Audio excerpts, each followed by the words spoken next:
¿Me avisan si se puede ver, por favor?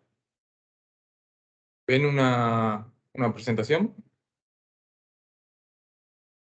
Ahí está cargando. Bien. Avísenme, por favor, cuando lo vean. Sí, ya se ve. Bueno, bien, como el título lo dice, lo que vamos a ver hoy es Big Data y Cloud y algunas cositas más que están relacionadas y que ayudan a entender cómo se relacionan el Big Data y la nube o cloud. Cloud, nube es lo mismo, simplemente la traducción.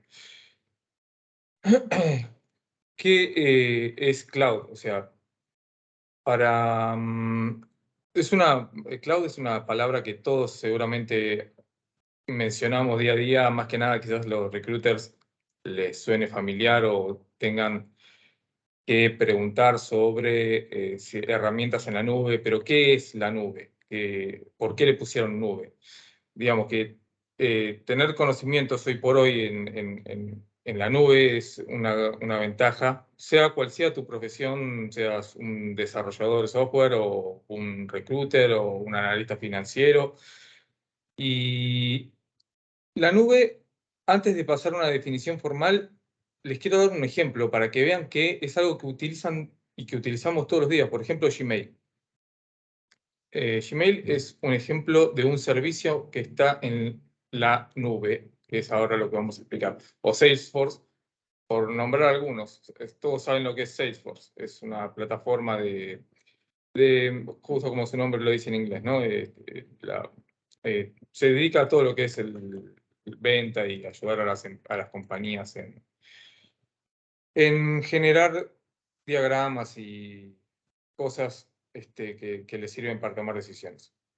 Digamos, hoy por hoy aprender conceptos sobre la nube es esencial para cualquier persona, no solo para alguien de IT, sino ni siquiera solo para los recruiters, sino que para todo el mundo. Digamos que si tuviera que darles una definición formal, perdón. Ah, porque no le di... Bueno, si tuviera que darles una definición formal de qué es la computación en la nube o a qué se refiere la computación en la nube, es, es un servicio. Un servicio, por ejemplo, no es algo tangible, es como viajar en un ómnibus, ¿no? Es un servicio, es como la electricidad. Este servicio puede ser una plataforma también que está basada en Internet. Cuando hablamos de la nube, lo que estamos queriendo decir es que no se encuentra ese servicio. Por ejemplo, si nosotros queremos ver, hablemos de Gmail o de Netflix para que sea bien entendible. Si queremos ver un correo de Gmail, el servidor, la base de datos donde vive, el servidor donde vive esa base de datos y donde están almacenados los correos que nos llegan, no están en una base de datos que tengamos nosotros en nuestra casa, en nuestro disco de la computadora, ni siquiera dentro de la empresa en la que trabajemos.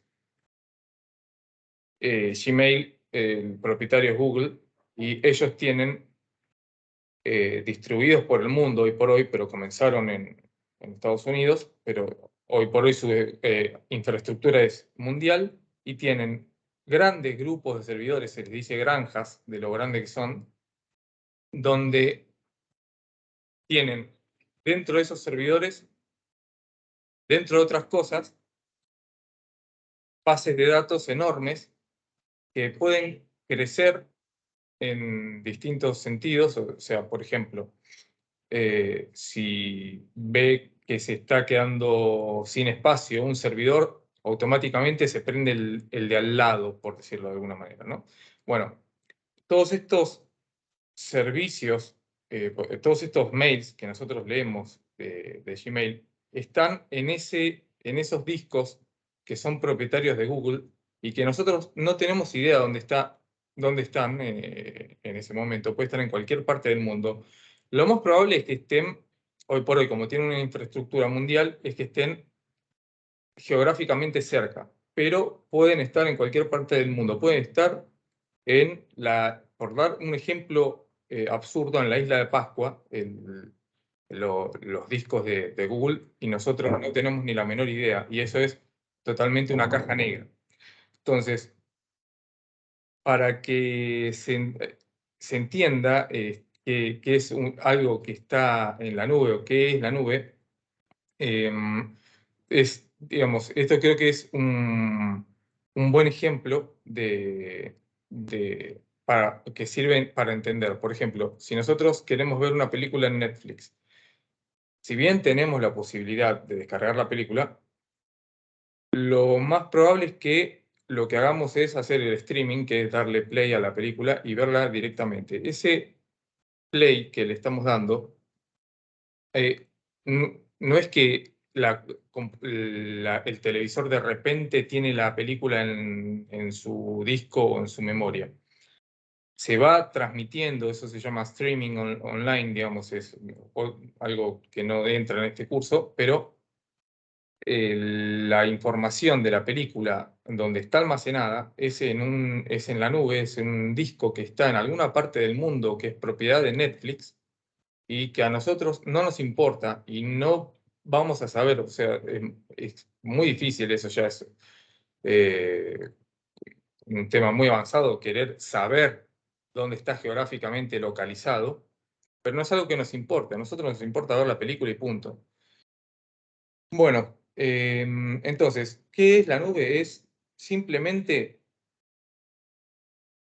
todo lo que nosotros podemos tener en una computadora local, por ejemplo, en la laptop que yo tengo acá, o en la laptop que deben tener ustedes, un disco, una CPU, ¿no? Un chip, para que lo entiendan, de procesamiento, la memoria RAM, no la memoria del disco, pero en un lugar que nosotros desconocemos y que es cientos de miles de veces más grande que lo que nosotros tenemos. Eso es lo que diferencia a veces un servidor, no es la definición, pero es lo que diferencia un servidor de una computadora. Puede usarse una computadora muy vieja como servidor también, pero por lo general es así. Y bueno, entonces esos servidores que alojan dentro de todo, que estos servidores lo que tienen son procesadores, memoria y discos rígidos, tienen almacenados, por ejemplo, nuestros emails o las películas de Netflix que queremos ver. Tienen capacidad de cómputo enorme para que una película, por ejemplo, en Netflix sale una película nueva y todos la queremos ver a la vez, tienen la capacidad de poder atender las peticiones de todos los usuarios de Netflix que quieran ver esa película al mismo tiempo. Eso quiere decir, nuevamente, que estamos hablando de capacidades de cómputo millonésima veces más grandes que las que nosotros tenemos día a día, o con la que trabajamos día a día. Bueno, dicho esto, digamos, no sé si el puntero se ve, sí, ¿no? Ahí se ve. El gráfico, por lo general, la nube se la representa como una nube, esto es válido, y en este gráfico simplemente lo que quise diagramar es que cada uno con su computadora se conecta a estos servidores que están en lugares desconocidos, que no es nuestra, no nos debe interesar al consumir el servicio dónde se encuentran, cómo trabajan, ni nada respecto a ellos. En la siguiente slide, en esta, veremos los ejemplos de los que les hablaba recién, por ejemplo, que trabajan en la nube absolutamente, son Salesforce o Netflix, o podríamos hablar de otros como Gmail, Facebook, por ejemplo. Todo piensen por ejemplo, no sé, no se me vienen ahora a la cabeza, pero si han escuchado hablar de Amazon Web Services, por ejemplo, lo que ofrece, es lo que lo hace tan popular a Amazon Web Services, es la posibilidad de tener todo lo que tenía una empresa en su, digamos, en su lugar, en su ámbito de trabajo.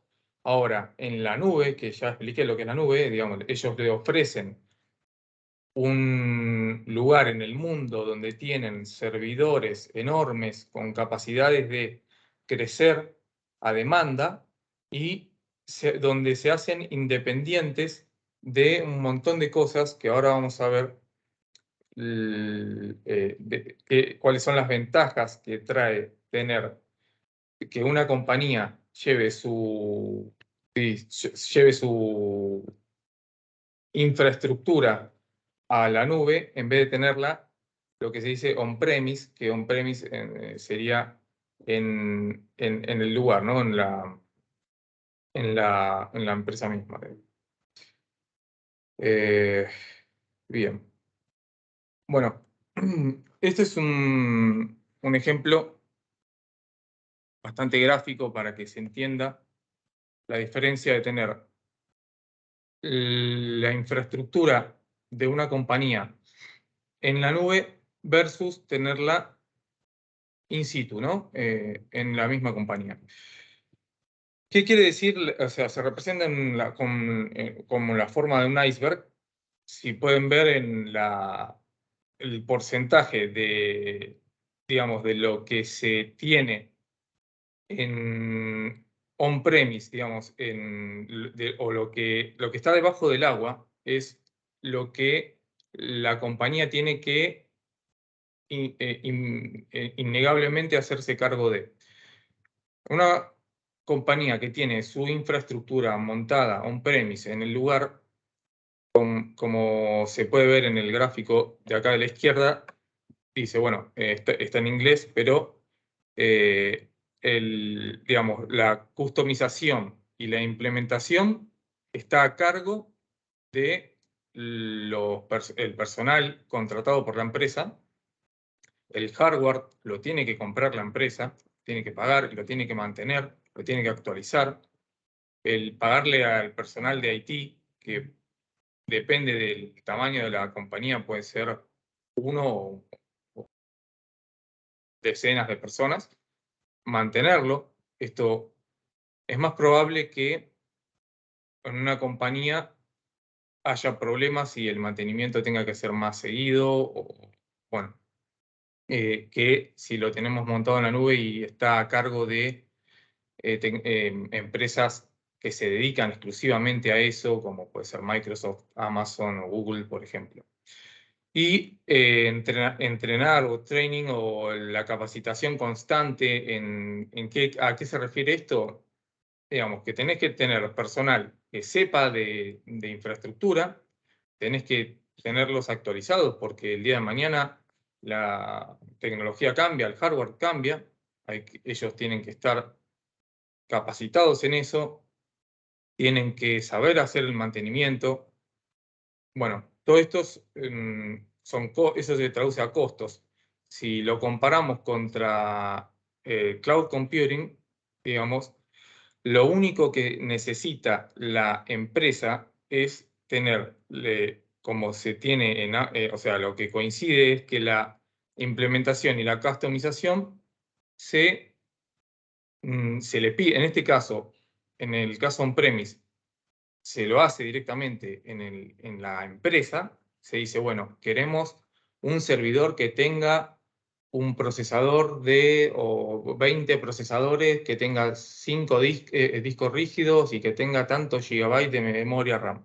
En este caso, y acá hay que comprarlo y hacerlo funcionar. En este caso, simplemente se le dice al vendedor, por favor, bríndenme un espacio en la nube donde tenga, no sé, la capacidad por lo menos mínima de tantos procesadores, tanta memoria RAM, tanto espacio en disco, y que aparte eso sea Si el día de mañana vemos que la infraestructura en la que estoy trabajando empieza a quedarse chica, que eso sea autoescalable. Autoescalable, este es un concepto muy importante, es uno de los pilares de la nube.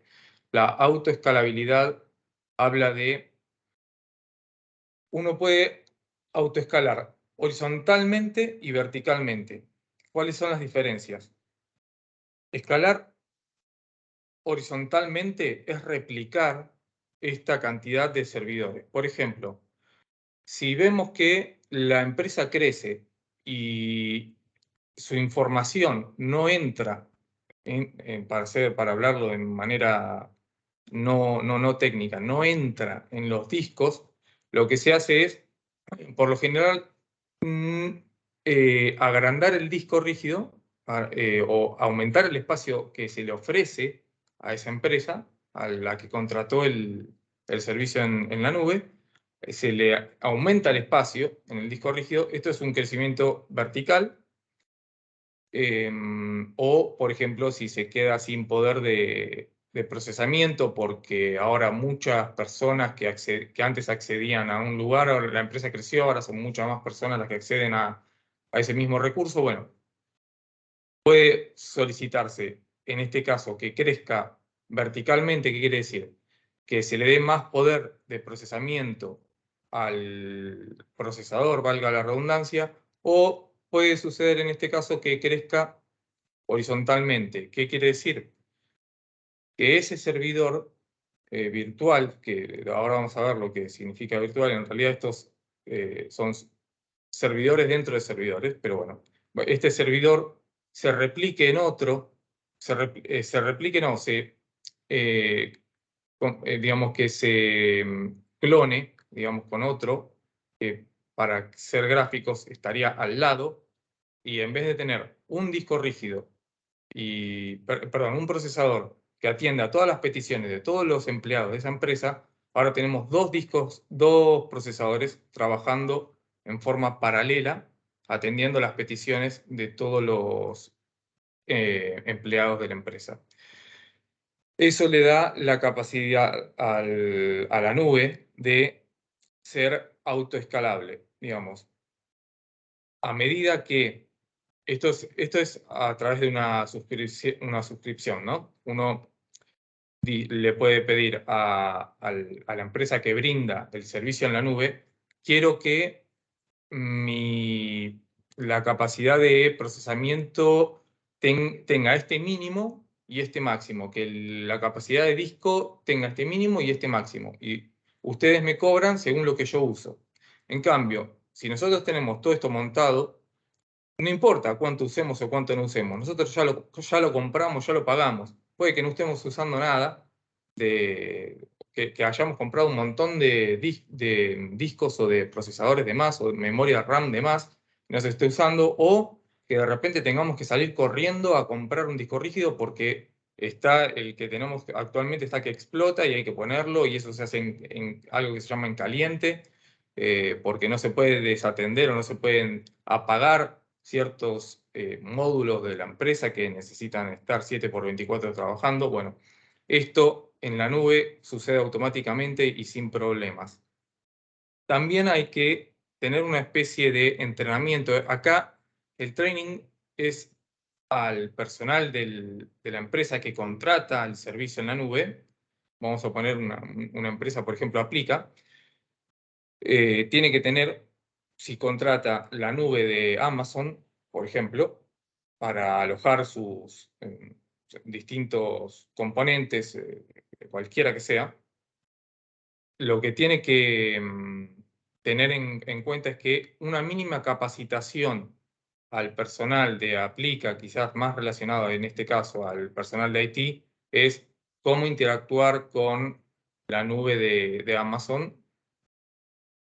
Básicamente, no se necesita un experto, si fuese en el caso on-premise, un experto, un arquitecto o un ingeniero que esté todo el tiempo monitorizando si se necesita más espacio, menos espacio, o cuál es el porcentaje de lo que se lleva, digamos, consumido. En este caso, lo único que se tiene que tener en cuenta para hacerlo más sencillo es estar atento a las alertas. Por ejemplo, Amazon te puede decir, ojo, mirá que te estás quedando sin espacio en el disco, ojo, mirá que tu capacidad de cómputo está colapsando y hace que, o eso se va a ver reflejado en que los usuarios vean lentitud en determinadas cosas.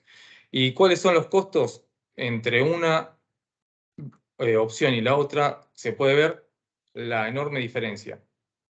Digamos, los costos no es solamente monetarios, sino que requiere, por ejemplo, en on-premise, si uno tiene las cosas a su cargo, compradas y hechas, aplicar los fixes o parches o actualizaciones, eso va a cuenta de la empresa. Si lo haces mal, lo tenés que corregir. Bueno, el downtime, performance tuning, son todas cosas muy técnicas, quizás, pero en resumida cuenta, digamos, lo que esto quizás es lo más destacable, ¿no? Ver acá el mantenimiento también que necesita. En este caso, en la nube, todo eso no es necesario porque es de alguna manera automático, o tienen una persona que se encarga de hacer eso, o un grupo de personas que se encargan de hacer eso, pero de una manera mucho más automatizada. Se puede contactar a una persona, siempre hay una persona que va a atender el teléfono del otro lado si algo pasa, pero por lo general está todo tan bien diagramado para que no tengamos que lidiar con ninguno de todos estos costos o problemas o tareas, por decirlo de alguna manera.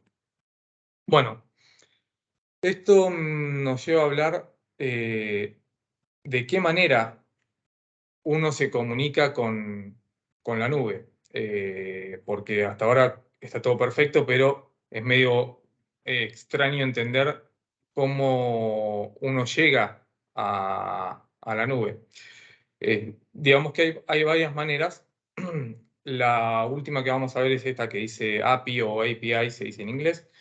Por lo general, un ejemplo que no mencioné y que quizás les suene familiar son las máquinas virtuales.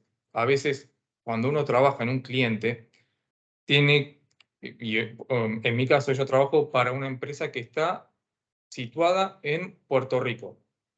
Obviamente, yo no me voy a Puerto Rico, no tengo mi computadora, no me siento en mi escritorio en Puerto Rico, sino que lo que hacen en los servidores que ellos tienen, que puede ser, como vimos recién, on-premise o en la nube. En este caso ellos lo tienen montado en la nube, en la nube de Microsoft, que se llama Azure. Lo que tienen montado es algo que se conoce como máquina virtual. Una máquina virtual es una computadora virtual. ¿Qué quiere decir virtual? Quizás todos tenemos ya un entendimiento de lo que significa la virtualización. La virtualización es algo no tangible, digamos.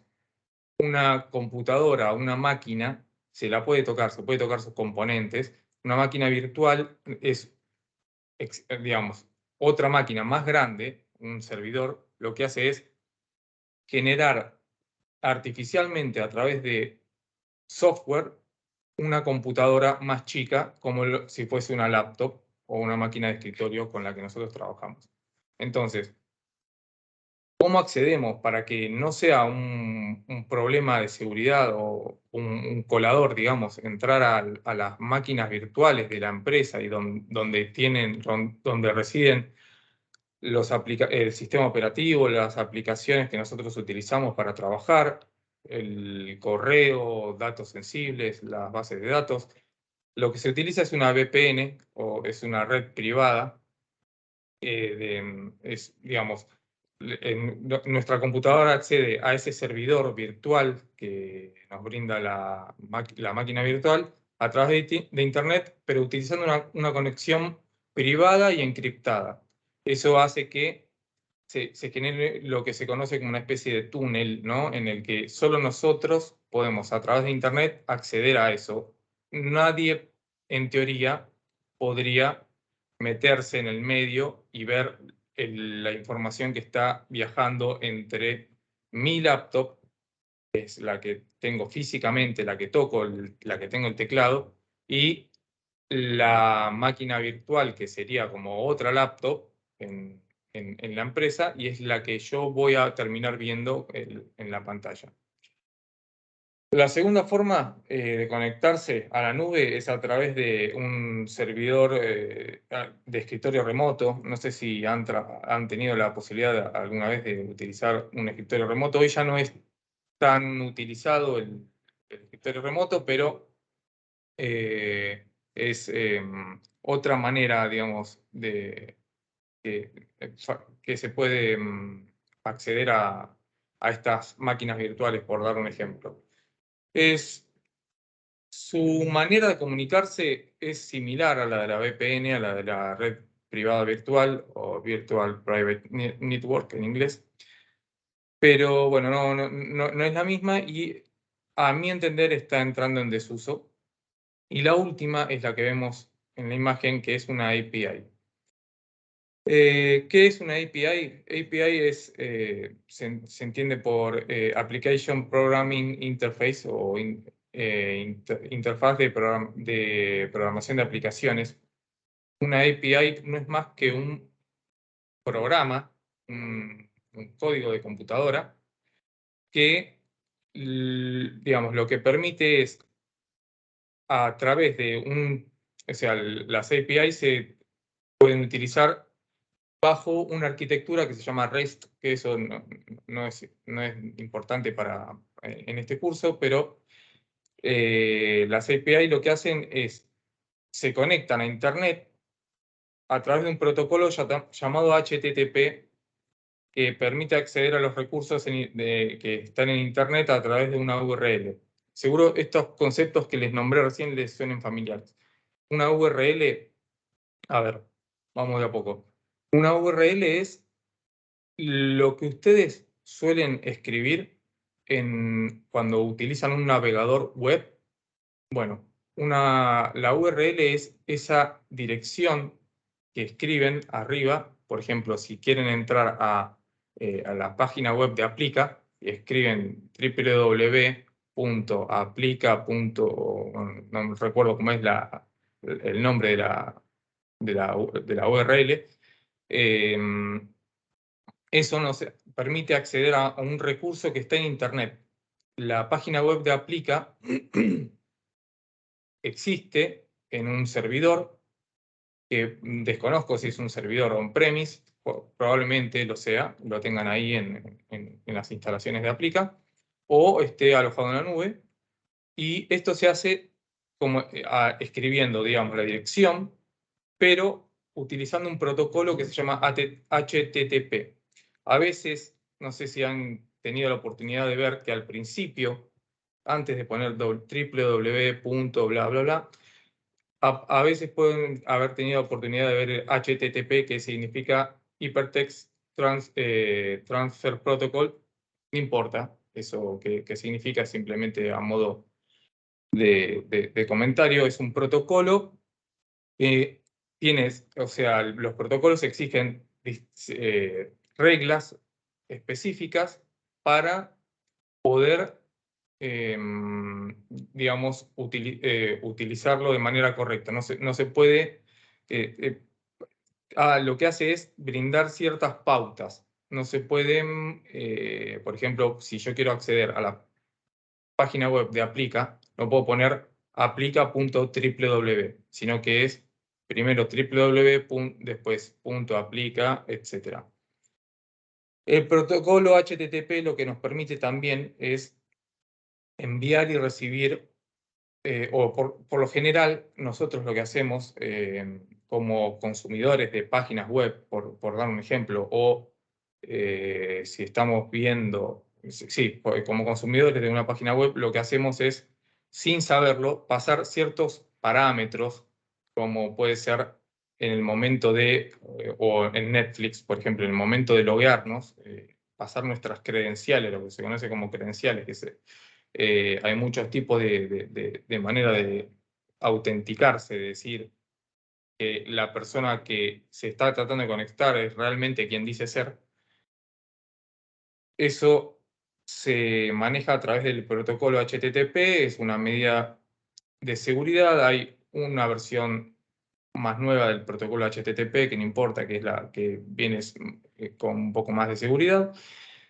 Pero lo que se hace es, luego de todo ese choclo que es de todo ese listado de www.aplica o www.netflix. Lo que sea, se le pasa como parámetro dentro de esa URL que estamos escribiendo con el protocolo HTTP, el usuario, la contraseña, para que nos permita acceder a la aplicación, porque si no cualquiera podría acceder sin tener una cuenta. Bueno, una API lo que hace es justamente un programa que dispone o publica una URL o un punto de acceso o algo a lo que se le puede acceder desde Internet.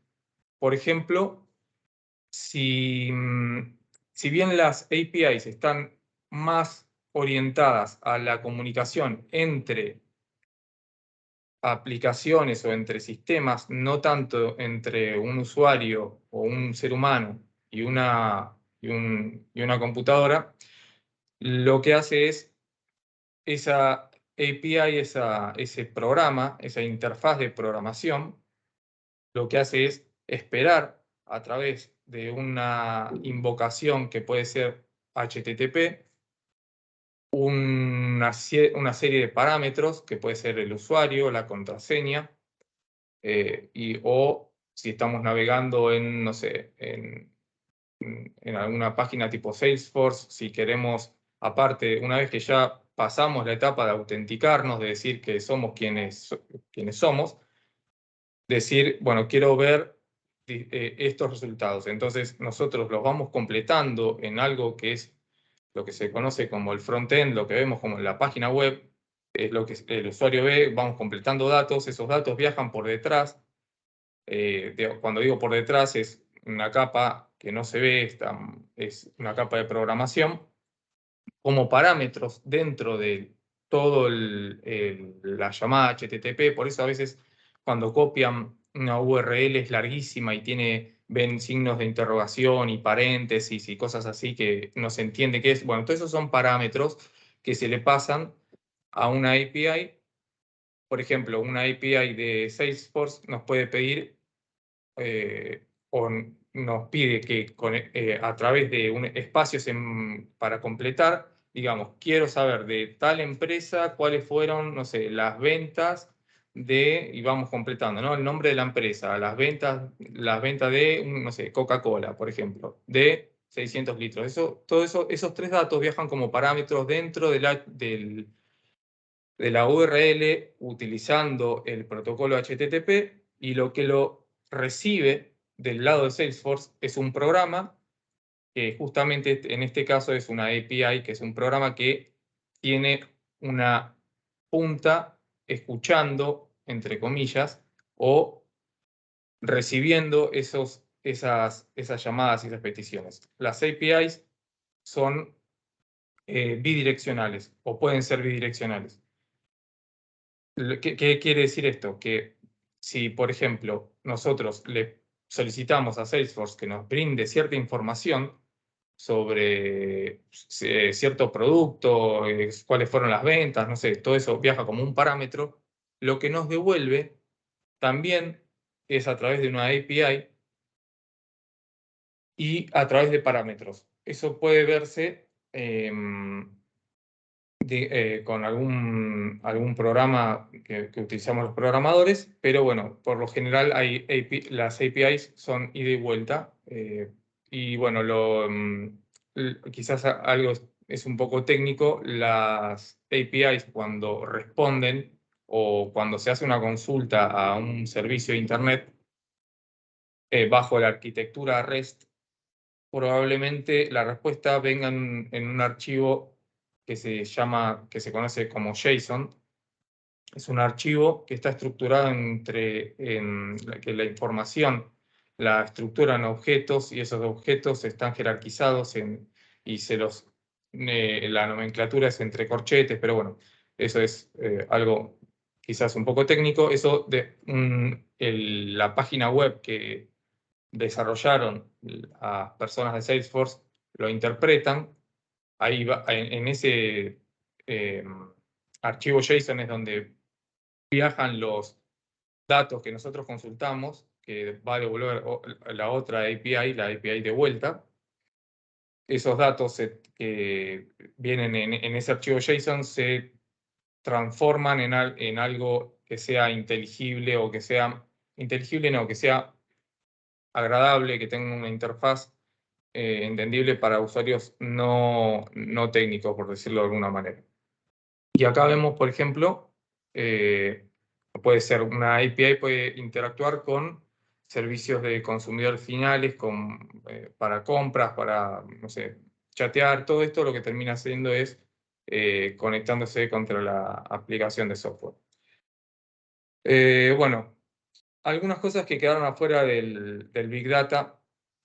Me imagino que todos recuerdan la definición que habíamos dado del Big Data la semana pasada.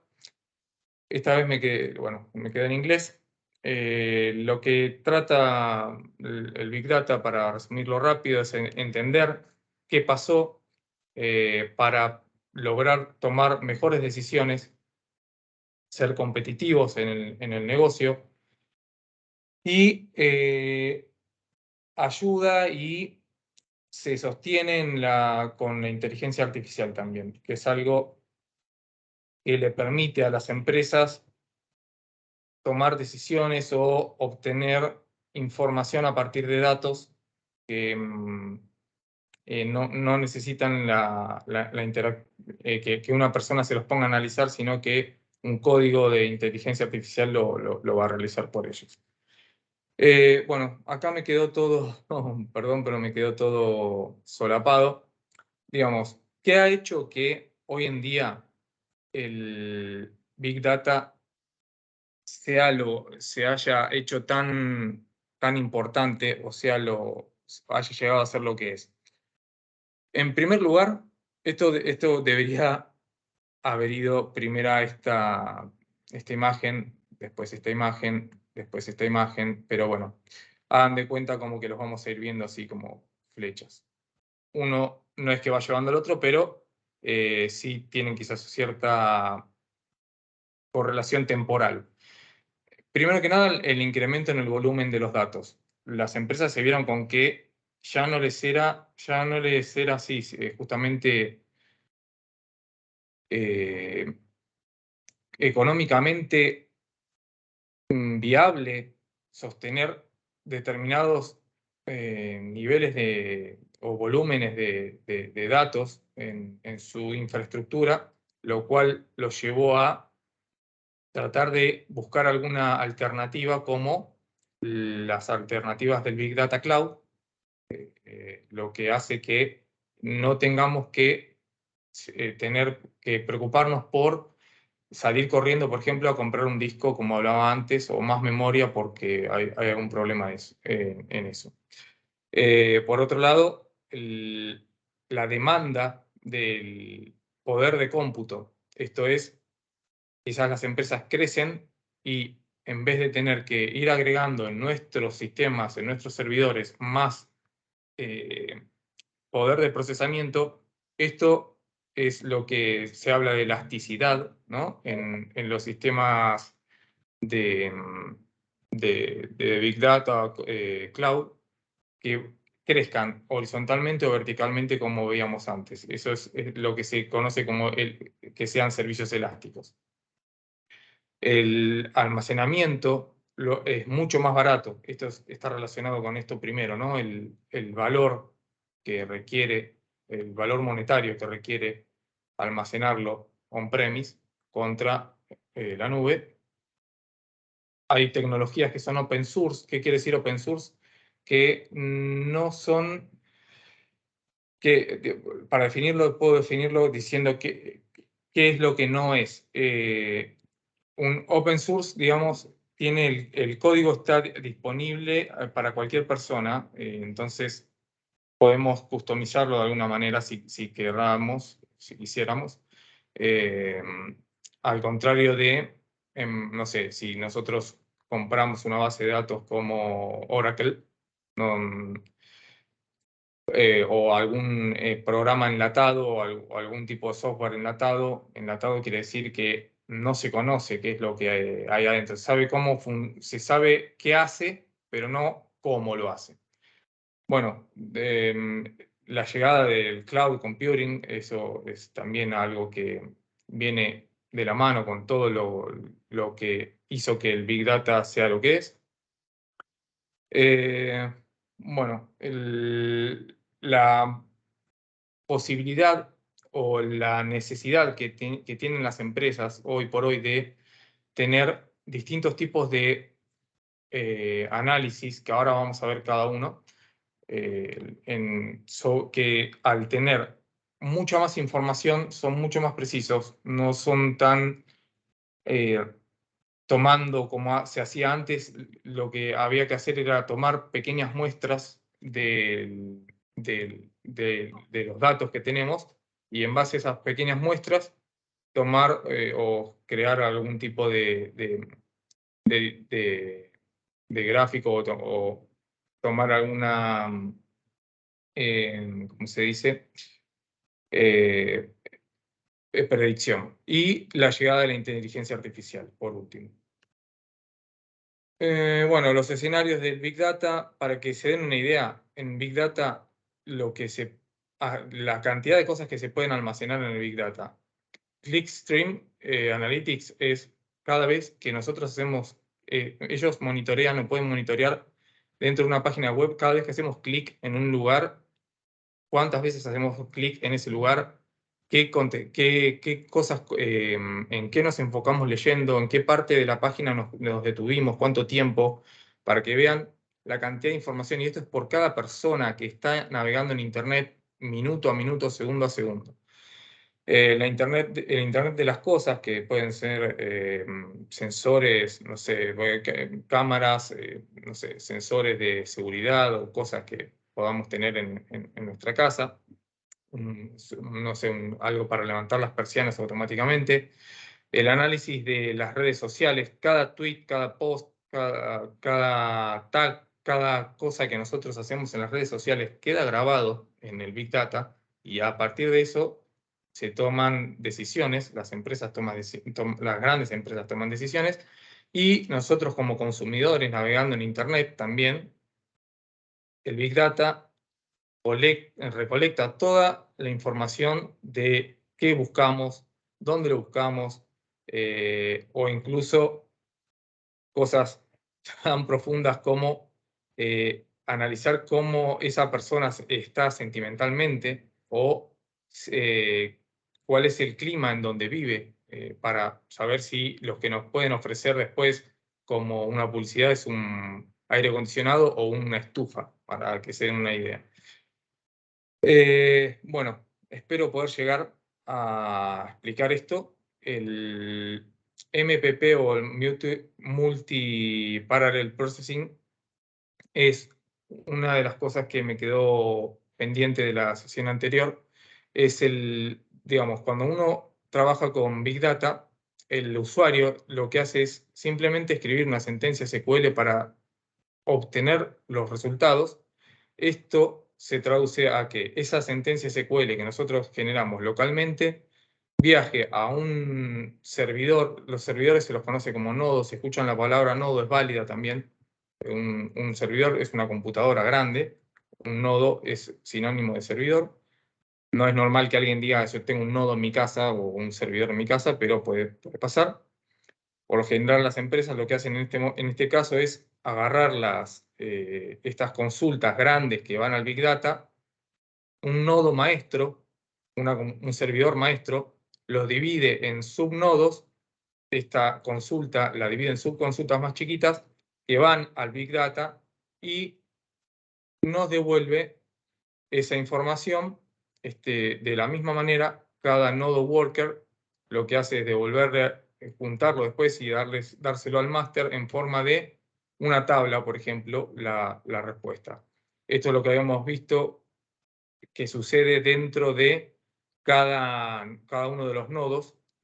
Cuando nosotros tenemos como input, por ejemplo, una consulta de SQL, lo que se hace es de esos nodos, tenemos tres nodos. El nodo maestro, que es el que se encarga de separar la consulta en varias subconsultas, después los nodos que se encargan de hacer una operación que es el mapper, y después otra serie de nodos que son los reducer, que bueno, como se puede ver en este gráfico, los nodos que ejecutan la función mapper lo que hacen es dividir la consulta, tener la inteligencia para saber cómo dividir esa consulta, poner simplemente la corto acá, la consulta en la segunda parte la corto acá hasta donde llegó. No, eso tiene que tener un sentido para que esta salida después, acá esto no importa, pueda ser rearmada y agrupada por los nodos reductores o los reducers,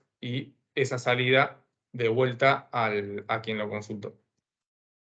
Los actores que intervienen en todo lo que tiene que ver con el Big Data es el analista. El analista es alguien que trabaja en la empresa, alguien que conoce de los datos. Puede haber analistas que no sean de la empresa, pero que están muy relacionados a la empresa y al negocio. Tienen que saber entender el contexto y el negocio en el que están trabajando. Después viene el Data Engineer, que es el más relevante para nosotros, es el del que se trata todo esto también, aparte del Big Data. Es el que crea el código y los pipelines. Los pipelines son, digamos, las líneas digamos, el que crea el código para hacer todo esto que veíamos acá. El que crea este código o el que interviene en ese código, el que transforma los datos, el que hace una limpieza de datos, bueno, el que los agrupa y se los deja de manera ordenada a quien los tenga que ver después en una aplicación que muestre los datos en forma de gráficos, por dar un ejemplo, o un reporte, por dar otro ejemplo. Me quedan 5 minutos. El Data Steward es una persona de la empresa que, digamos, su rol principal es esto que está acá. El gobierno de datos es otro tema aparte. Se podría dar toda digamos, una clase o sesiones de qué es el gobierno de datos. El gobierno de datos, para ser bien resumidos y para que se entienda, es que los datos, digamos, gobernar los datos, es decir, estos datos los va a poder ver tal persona, o estos datos van a estar almacenados en este lugar, estos datos los vamos a tener encriptados, estos datos no los vamos a tener encriptados, estos datos se van a agrupar de esta manera. Esto es quien decide esas cosas que van más que nada del lado de la organización o de la empresa, y facilitan y dan seguridad al acceso a la información. Digamos, que no todo el mundo puede acceder a eso. Después están los científicos de datos. Esto quizás es un poco exagerado. Son expertos en inteligencia artificial, en las estadísticas, y son los que diseñan y arman todo lo que tiene que ver con el machine learning, con deep learning, modelos de deep learning, que no lo vamos a ver ahora, pero es también resumidamente machine learning es que darle la capacidad a una computadora para que vaya aprendiendo ella misma, digamos, un software que haga que algo se haga más eficiente de forma automática, que no tengamos que enseñarle, que lo vaya aprendiendo solo. Eso es también, la inteligencia artificial es algo parecido, para que tengan una idea. Y bueno, por último, tenemos la explotación de los datos, que es para qué sirve también el Big Data. Esto es fundamental, déjenme terminar con esto. ¿Cuáles son los tipos de análisis que ofrece el Big Data? Están el descriptivo, explorativo, inferencial, predictivo, causal y mecánico. Ahora les voy a explicar qué significa cada uno, pero digamos, para que tengan una idea, es, digamos, es como el objetivo final del Big Data, es poder contar con esto. El análisis descriptivo es, digamos, es el modelo más utilizado y se utiliza para describir o resumir un conjunto de datos generados, generando así un resumen sencillo sobre muestras y medidas estadísticas descriptivas comunes. Esto se puede aplicar, por ejemplo, a una tendencia es el modelo que utiliza, el modelo de análisis que utiliza, por ejemplo, un gobierno para tener una noción de cómo va evolucionando el COVID, por ejemplo, ¿no? Para tener un resumen de los casos versus muertes, la población de un estado en particular infectado por el virus. En análisis exploratorio también es bastante utilizado, es uno de los principales, de las principales finalidades del Big Data. Su función es examinar o explorar los datos para encontrar relaciones entre variables que antes se desconocían. Estas variables, bueno, pueden ser comportamientos de las personas o cosas que cambien en una localidad. Para que se den una idea, no sé, qué sé yo, las luminarias en las calles o un túnel, cosas ¿qué opina la gente sobre eso, ¿no? Es útil para descubrir nuevas conexiones, formar hipótesis e impulsar la planificación del diseño y la recolección de datos. Un ejemplo puede ser cambio a nivel global, la temperatura, el calentamiento global, y así poder explorar el aumento de la actividad humana con su industrialización mientras se forman relaciones a partir de esos datos, ¿no? ¿Qué tanto influye el crecimiento de las industrias y qué tanto aumentó la temperatura a nivel global? Hacer esa relación entre en esas variables.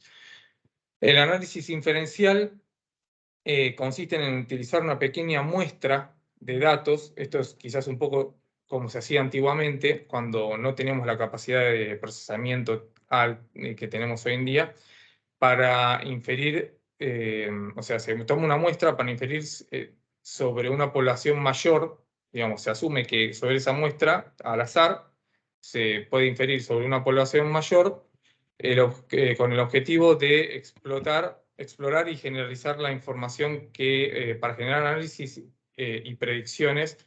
Por ejemplo, los shoppings la utilizan para analizar muestras y realizar generalizaciones que permitan conocer cuál es la tienda más concurrida.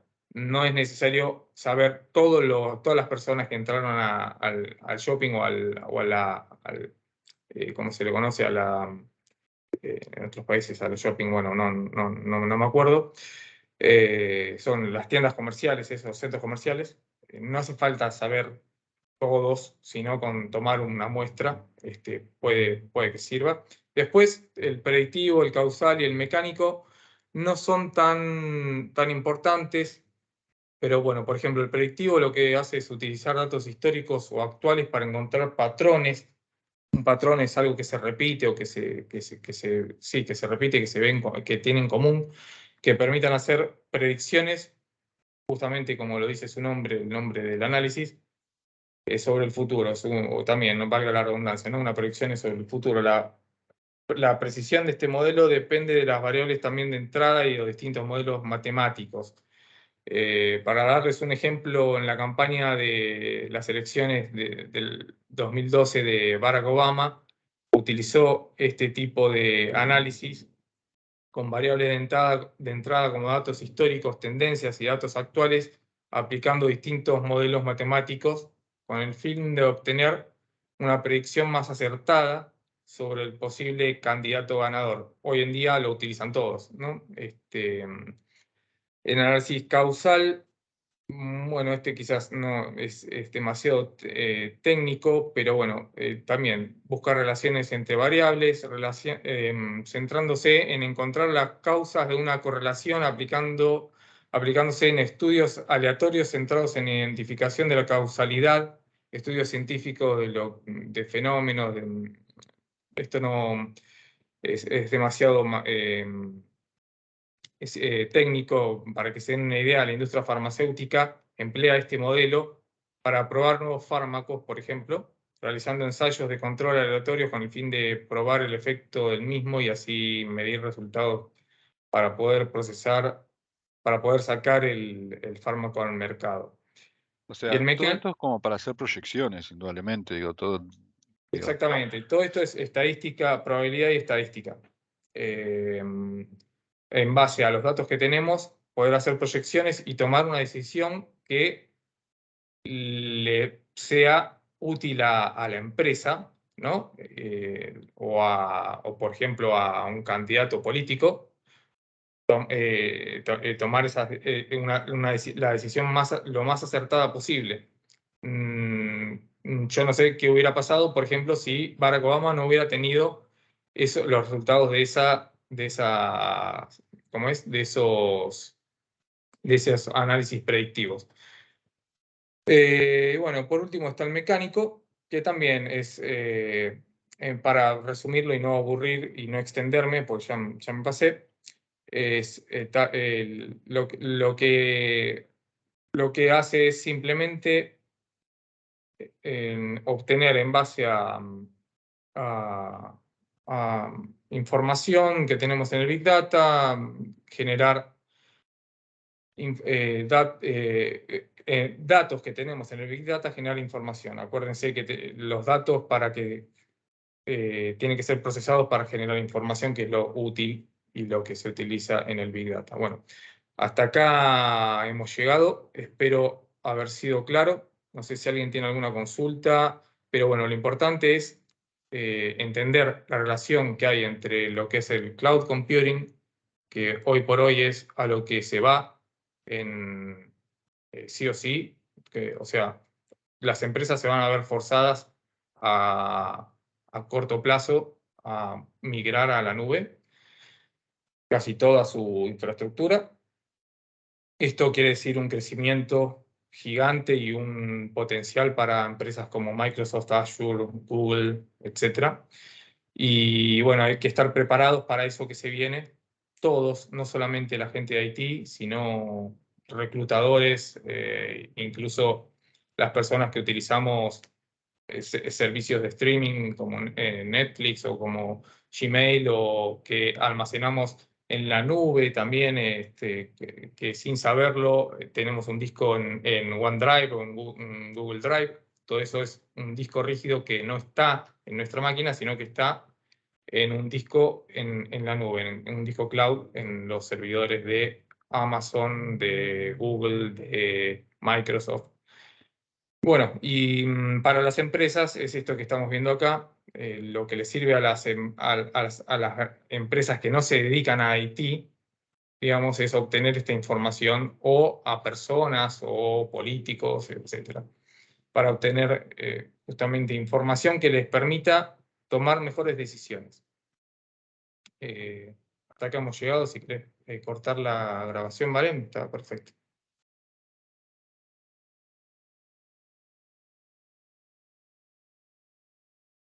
Estabas muteada, ¿vale? No sé si